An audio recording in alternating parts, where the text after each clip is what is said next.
Hello दोस्तों, आप सभी को जय हिंद। मैं अरुण कुमार आपका स्वागत करता हूं आपका अपने YouTube चैनल फाइंड अपने YouTube चैनल।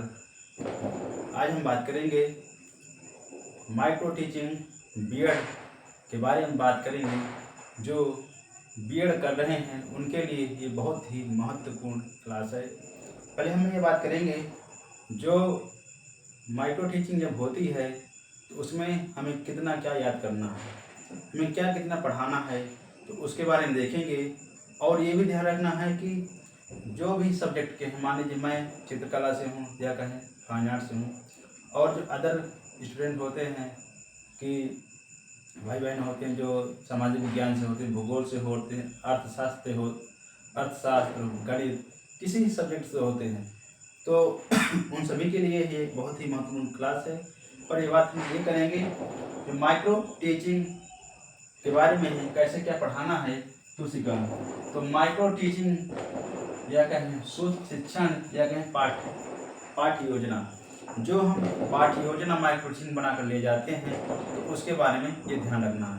पहले एक बात और, सबसे पहले हम जब भी हम पढ़ाने जाएंगे तब हम कैसे जाएंगे, तो हमें जो है हल्के पाँव, ऐसे नहीं चाल में चलना, नहीं ऐसे नहीं, धीरे से जो है जाना है। फिर इसके बाद जो राइट से होते हैं, मतलब राइट हैंड से जो लिखते हैं, राइट हैंड मतलब होता है लेफ्ट, तो वो ऐसे उनका पाँव रहेगा ऐसे, ठीक है। दूसरी बात, हम जो लेफ्ट दिशा में लिखते हूँ तो हमारा पैर ऐसे रहेगा, तो ये हमारे यहाँ से नंबर, हमारी शुरुआत यहीं से होती है। पहले एक हमारे जाने का तरीका, फिर हम वहाँ जो लेफ्ट से हैं या राइट से हैं, तो उसी के हिसाब से हम कैसे क्या पढ़ाते हैं। क्योंकि जब हम पढ़ाते हैं ऐसे माने पढ़ा रहे हैं तो बच्चों को भी देखना कोई शरारत तो नहीं कर रहा है, तो हमें इसलिए पढ़ाने में ये होता है, ठीक है। अब दूसरी बात हम यहाँ बात करेंगे, तीसरी बात, कि अब हम माइक्रो टीचिंग शुरू कैसे करेंगे।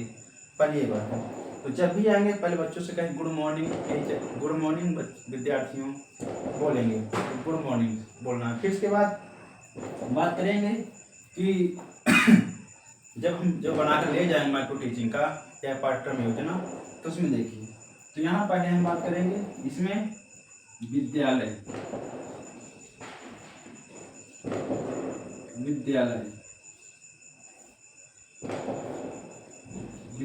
का नाम।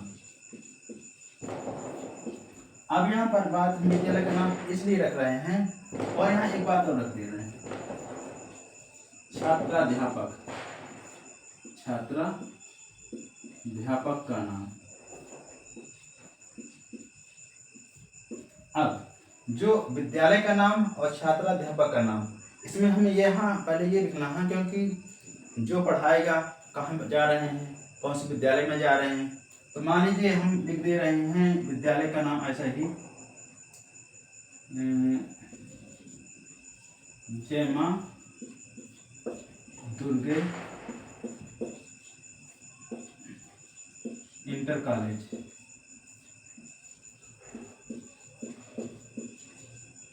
ठीक है, जय मां दुर्गे इंटर कॉलेज, मान लीजिए हमने ये विद्यालय लिख दिया, ठीक है।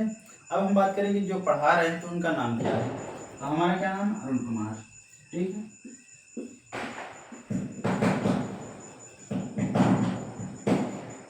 ठीक है, अब इसमें हमारा ये नाम, कौन से विद्यालय में जा रहे हैं तो पूरा नाम लिख देंगे, और फिर नाम पूछे क्या कौन पढ़ा रहा है तो ये नाम हुआ, तो जैसे होगा, ठीक है। उसमें रहेगा, ऐसे नहीं बताना हुआ बच्चों की मेरा नाम ये है, नहीं, पर वो प्रोजेक्ट बनाने की बात कर रहा हूँ, जो बनाएंगे आप जो है उसमें कॉपी में प्रोजेक्ट बनाएंगे, जब उसके लिए जो प्रोजेक्ट नहीं बोलते हैं, पर उसके लिए एक होता है जो माइक्रो टीचिंग होती है, तो उसमें एक लिफाफा बनाना पड़ता है, क्या है रजिस्टर बोलते हैं, तो उसमें हम बनाकर ले जाते हैं समय सारणी जो है, तो हमें जो उसमें विषय होता है तो उसके माध्यम से हम पढ़ाते हैं। तो ठीक है, हम यहाँ बात कर रहे हैं कि जो पढ़ाएगा छात्राध्यापक अपना नाम लिखेगा, या छात्राध्यापिका हो, छात्राध्यापिका हो, या कहीं लड़की हो, तो उसके बारे में जो महिला होगी तो छात्राध्यापिका लगेगी, और जो लड़का होगा तो छात्राध्यापक रहेगा, ठीक है। अब हम बात करेंगे इसके बारे में, ठीक है, ठीक है। तो पहले हम सबसे यहाँ पर लिखेंगे दिनांक, क्या लिखेंगे, दिमाग। और एक बात और, जब भी पढ़ाना तब हमें जो है हमारा जो मार्कर है या चाक लिए हुए हैं तो उसको बार बार नहीं मिटाना है कि ऐसे हम इरेज कर दें, रफ कर दें, नहीं। जो भी है लिखना है, जो भी शब्द लिखना, जो भी पॉइंट लिखना, एकदम परफेक्ट लिखना और सीधी लाइन के आधार पर लिखना है। नंबर आपके वहीं से काटेंगे, ऐसा नहीं कि हम मान ऐसे नंबर इतने आए, ऐसे थोड़ी, क्योंकि आपकी वहाँ मेन वहीं होती है। ठीक है, टीचिंग तो यहाँ पर ध्यान रखना। तो हम क्या डालेंगे, आज कौन सी डेट है, तो आज है 1/11/2025। ठीक है, अब यहाँ बात आ गई। अब हम इसके सामने बात करेंगे विषय, क्या विषय, ठीक है। और इसमें हम समय से ऐसे क्राफ्ट बना सकते हैं, पहले उसमें बताएंगे, आगे बढ़ते हैं। अब विषय हो गया, फिर यहाँ देखेंगे कक्षा, कक्षा हो गई, फिर क्या, उप विषय। उप विषय में से तो आप किस विषय पढ़ा रहे हैं, मान लीजिए हमारा चित्रकला है, चित्रकला के अंतर्गत हम क्या पढ़ा रहे हैं तो उस उप विषय में आ गया। ठीक है, फिर क्या है, प्रकरण, प्रकरण हो गया। ठीक है, अब इसमें पहले हम बात करेंगे उप विषय में हम क्या रखेंगे, चक्र। चक्र का मतलब होता है समय, समय नहीं होता कि मतलब किस आप पाली में है, किस पाली में, या कहीं पाली मतलब ये होता है कि आप मॉर्निंग टाइम में है या सेकेंड टाइम में। तो वो एक चक्र मंत्र होता है। चक्र जब घूमता है, जब पृथ्वी घूमती है तो वो कैसे घूमती है, तो एक उस चक्र का उसमें दिखाया गया। चक्र की जब मान लीजिए सुबह हो गया, फिर दोपहर होगी, तो इस चक्र ही तो होता है ना, तो एक क्रम हो जाता है, तो उसके हिसाब से चक्र लिया गया है ना। ठीक है, तो चक्र मतलब ये होता है, मान लीजिए हमारा ये क्या है, 200 टाइम है, तो हमारा सेकेंड मीटिंग हो जाएगा। ठीक है, कौन सी कक्षा पढ़ा रहे हैं ये भी ध्यान रखना है। कक्षा भी यहाँ लिखेंगे, कक्षा हम मान लीजिए कक्षा 9 की पढ़ा रहे हैं। ठीक है, 9 की जो क्लास है वो हम कक्षा की जो 9 की क्लास दे रहे हैं। फिर बात हम करेंगे इसमें प्रकरण। प्रकरण होता है, प्रकरण में कैसे होता है कि समय, आपको जो समय दिया जाएगा 5 मिनट दिया जाएगा, 7 मिनट दिया जाएगा, और जो लेसन प्लान बनाते हैं वो बड़ा सा, जो मतलब बीएड के जो सेकेंड ईयर छात्र होते हैं उनके लिए लेसन प्लान बड़ा सा बनाना पड़ता है, जिससे कि वो अपना 35 मिनट लेते हैं। ठीक है, 35 मिनट होता है, 40 मिनट होता है, तो उनकी जो टीचिंग काम होती है, विद्यालय दिए जाते हैं कि आप वहाँ जाइए और आपको जो है इतनी तरह पढ़ाना पड़ेगा, हर एक क्लास में देते हैं। ठीक है, तो वो भी टीचिंग होती है, 1 महीने 10 दिन, आप कितना देते हैं उनको ऊपर होता है। ठीक है, तो ऐसा, तो हमारा क्या माइक्रो टीचिंग है, क्योंकि हमें ये दिखाना है हम कैसे पढ़ाएंगे, तो उसके बारे में हमें एक थोड़ा सा ट्रेनिंग दी जाए, थोड़ा सा नाम मात्र दिया जाए, मतलब पाठ्यक्रम योजना कैसे बनाते हैं तो उसके बारे में दिखाने का प्रयास किया गया है। जैसे कि हम अपना जो अंदर झिझक है, जो हमें अंदर डरते हैं, तो वो एक दिखाने का प्रयास है कि आप फर्स्ट ईयर के छात्र हैं, आप कैसे पढ़ाएंगे, तो एक थोड़ा वो दी जाती है ट्रेनिंग, और उसी के नंबर से जो है आपको यहीं से नंबर भी जुड़ते हैं, तो धीरे धीरे करके यहाँ से डर आपका दूर होता है।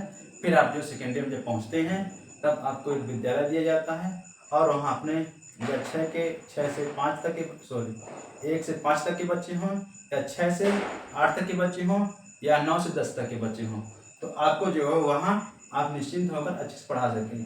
जिस भी सब्जेक्ट से हों, चाहे भूगोल हो, हिंदी से हो, गणित से हो, कुछ किसी भी सब्जेक्ट से हों, तो आपको पढ़ाना पड़ेगा। ठीक है, तो हम आप जो सब्जेक्ट के बारे में वैसे बता रहे हैं। ठीक है, अब हम बात करेंगे सब्जेक्ट हमारा 7 मिनट है, क्या है 7 मिनट, कितना है 7 मिनट। अब 7 मिनट मान लीजिए, अब हम बात करेंगे प्रस्तावना,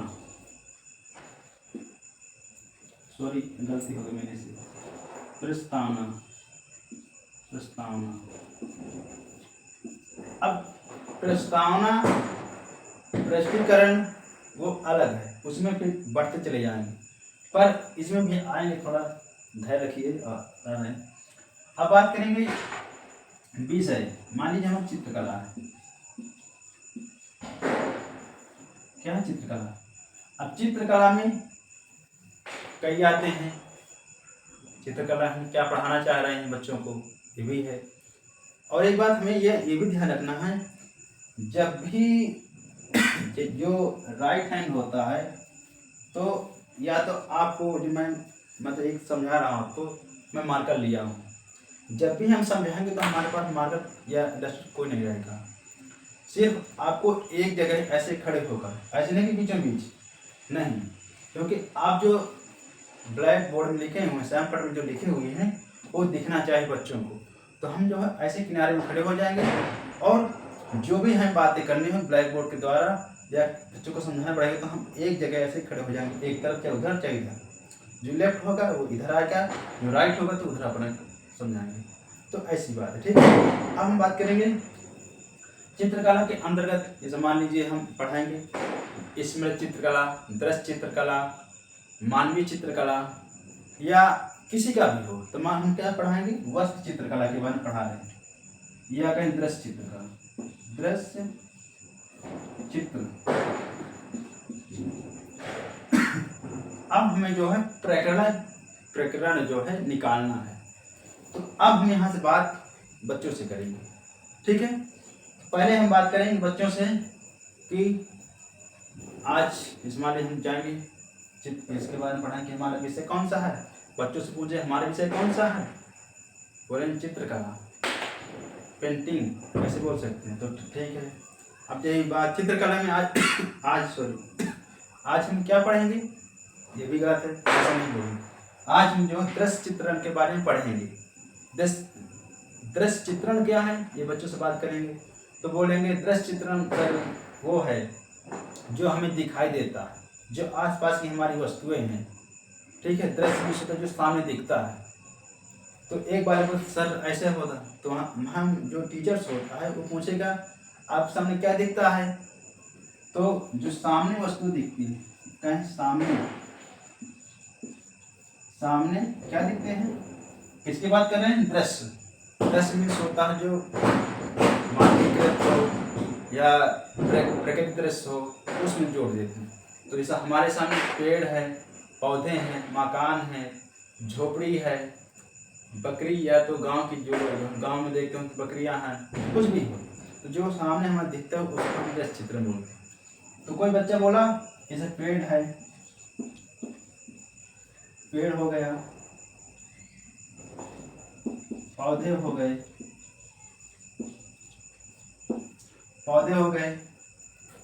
और झोपड़ी हो गई, और इसमें से कई क्वेश्चन हैं, झोपड़ी हो गई है, पहाड़ हो गए हैं, ऐसे क्वेश्चन उठा सकते हैं, ठीक है। क्योंकि जब चित्रकला की बात है कि जब हम उसमें ड्राइंग करते हैं तो हमें ये सब चीज़ों को जो है, इन चित्रों को जो ऐड करते हैं, तभी हमारा एक दृश्य चित्रण बनता है, तभी इसमें हमने ये लिख दिया। अब दूसरा बालक बोले, ठीक है। अब हमारी यहाँ प्रस्तावना यहाँ हो रही, ध्यान रखना, प्रस्तावना यहाँ से हमारी शुरुआत हो रही है। अब हम यहाँ बच्चों से सवाल ये करेंगे, हमने पूछा कि दृश्य चित्रण क्या है, तो बच्चों ने क्या कहा, दृश्य चित्रण सर वो है जो सामने दिखता है, प्रकृति, जो हम पेड़ पौधे, झोपड़ी, पहाड़, ये हमारे सामने दिखता है, नदी, तालाब है, ऐसे है, ये भी लिख सकते हैं। और एक समझाना, नदी है। अब फिर हम इसी से पूछेंगे जो पेड़ पौधे हैं इनसे क्या होता है, बच्चों से पूछेंगे सर जी पेड़ जो होता है, पेड़ों से फल मिलता है, पौधों से क्या होता है, पौधों में से फ्लावर मिलते हैं, फूल मिलते हैं, फूल मिलते हैं, झोपड़ी सर क्या होती है। अब मैं कोशिश करूँ झोपड़ी क्या होती है, बच्चे बोलेंगे सर झोपड़ी रहने का स्थान है, घर है, ये भी कैसे। अब ये पहाड़ है, पहाड़ क्या है, प्रकृति है, जो प्रकृति द्वारा बनाई गई पहाड़ है। तो इसमें से पूछेंगे तो बच्चे बोलेंगे कि पेड़ों से क्या मिलता है, फल मिलता है, पौधों से क्या मिलता है, फूल मिलते हैं। तो इस प्रकार जो है, तो क्या है, पौधों से फूल मिलते हैं, पेड़ों से फल मिलते हैं, और झोपड़ी क्या है, रहने का स्थान है, जिसमें हम रहते हैं, या कहीं घर है। और ये भी कुछ कहते हैं पहाड़ का है, पहाड़ किस लिए होता है, ये भी है, तो जिसमें प्रकृति द्वारा बनाए गए पहाड़ कैसे होते हैं, सर बोलेंगे कि पहाड़ बड़े बड़े ऊंचे ऊंचे होते हैं जो प्रकृति से जो है बनते हैं। जैसे मान लीजिए बाढ़ आने के बाद वहाँ से पानियों का बड़ा सा विशाल पानी आ गया और उसके जस्ट बगल से चला गया।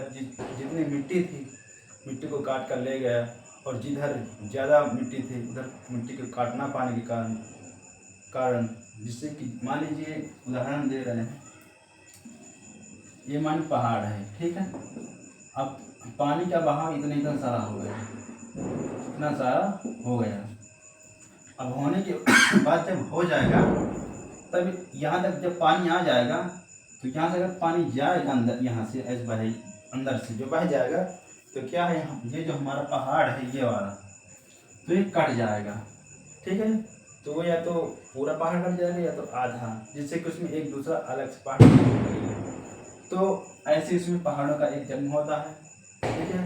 वैसे तो प्रकृति है, पानी के द्वारा जो होते हैं, वैसे प्रकृति के जो द्वारा जो बनते हैं उनसे होते हैं, क्योंकि पानी पेड़ पौधे इसी से बनते हैं। वो यहाँ कोई बनाने नहीं जाता पहाड़ ऐसे बनाने, क्योंकि प्रकृति की देन है, देवताओं की देन है, ठीक है। तो हम बात कर रहे हैं क्या है, पहाड़ क्या है, मिट्टी के द्वारा, मिट्टी से बने हुए या उसमें घास है, पेड़ हैं, फल हैं जिसमें होते हैं तो उसमें दिखा देते हैं, ठीक है। नदी क्या है, तो नदी से पूछे नदी क्या है बच्चों, तो नदी से पूछे नदी सर हम पानी पीते हैं, पानी कैसे पीते हैं, तो फिर बर्तन से। तो इस प्रकार जो है हम यहाँ क्वेश्चन जो है कितना किया, इतना ही। अब हम बच्चे से बात करेंगे कि बच्चों आज हम चित्रण करेंगे फूल का, तो बच्चों चित्रण बनाइए। कैसे करेंगे, बच्चे शांत हो जाएंगे। या कहें फूल का करें या फल का करें या फूल का करें या रहना करें, इसके चित्रण करेंगे। तो हम जितनी भी बातें की हैं, पेड़ है, पौधे हैं, फूल पत्तियां हैं, इसका आज हम चित्रण प्रकृति दृश्य के रूप में करेंगे। तो कैसे करेंगे, तो बच्चे शांत हो जाएंगे, ठीक है। तो जब हम इसमें जब बनाने का प्रयास करेंगे तो हम क्या करें, शांत हो जाएंगे, या कहें शांत हो जाएंगे, तो समस्या आ जाएगी उनके ऊपर, ये कह सकते हैं। समस्या मतलब कि अब सर कैसे बनाएंगे। तो आज तो हम क्या कहेंगे, तो आज हम इसी के बारे में, दृश्य चित्रण के बारे में आज बात करेंगे। दृश्य चित्रकला क्या है, तो उसी के बारे में आज हम चित्र बनाएंगे। तो हम सीधा बना देंगे, यहाँ चित्र बना देंगे, किसका, ऐसे जो चित्र बनाना होता है तो इसमें चित्र बना देंगे।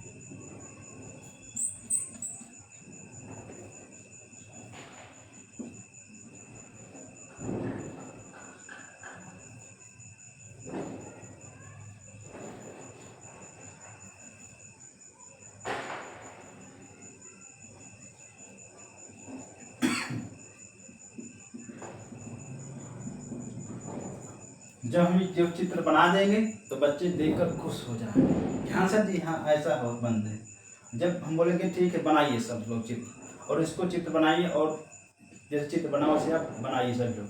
फिर जब बनाएंगे बच्चे तब हम वहाँ जाएंगे, देखेंगे कौन कैसे बना रहा है, ऐसे तो नहीं कुछ कार्य कर रहा है। तो हम जब चित्र बोल देंगे कि आप इस चित्र को बनाइए, तब यहाँ से होता है बच्चों का काम। तो यहाँ तक हमें जानकारी थी माइक्रो टीचिंग के बारे में। तो ये वीडियो आप अच्छा लगा हो तो प्लीज़ आप कमेंट करें कहाँ गलतियाँ हुई हैं, तो हम उन गलती को सुधारने का प्रयास करेंगे, अध्ययन करेंगे। तो आप सभी हमारे चैनल बने रहिए। आप सभी को धन्यवाद। जय हिंद।